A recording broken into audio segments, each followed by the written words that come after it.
come from Mars. They search for Venus in the stars. Over and over and over, I try to understand the reason why. Hi, I'm professional matchmaker Samantha Daniels. Welcome to Relationship Chatter. You can ask me a question on anything, I mean anything, on dating, sex, love, romance, and relationships, and I will answer it right now.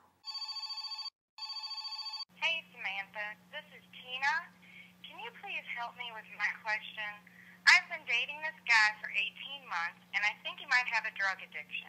He says it's just recreational and will get help, but I don't know if I can be in this type of relationship.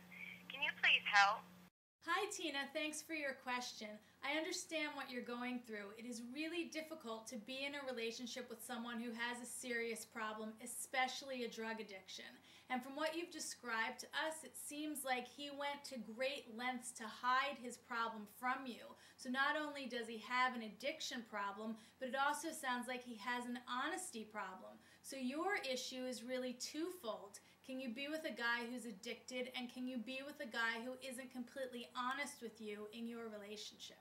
But Tina, don't beat yourself up about the fact that you didn't realize that he had a drug addiction. A lot of times people who are in the relationship are too close that they can't really see exactly what's happening.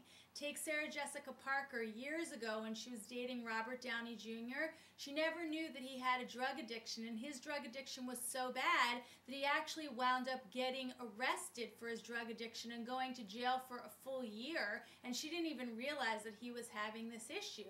And now fast forward 10 years later, Robert Downey Jr. is completely clean and sober. He's in a healthy, productive relationship with a producer out in Hollywood, and he doesn't do drugs at all.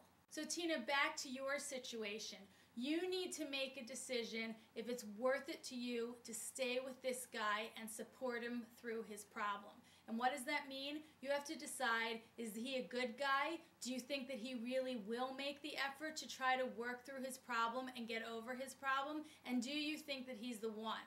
Because you need to realize that when you're supporting someone through addiction and through AA and recovery, it's a long and it's a hard road. And if this guy is worth it, then that's great. But if you're not sure that he is, then you have to decide, do you have it within you to help him? And if you do, you need to set down some guidelines and let him know what you're willing to do for him and what he has to do for you, for himself, and for your relationship so that he can get healthy and so the two of you can go forward and have a positive, great relationship.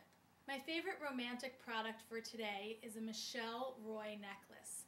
This one is a 4-leaf clover, and the reason why I like it so much is because 4-leaf clovers are actually very lucky. It goes back to the days of the leprechauns. They told us that if you found a 4-leaf clover, as opposed to all those ordinary 3-leaf clovers, you would have good luck.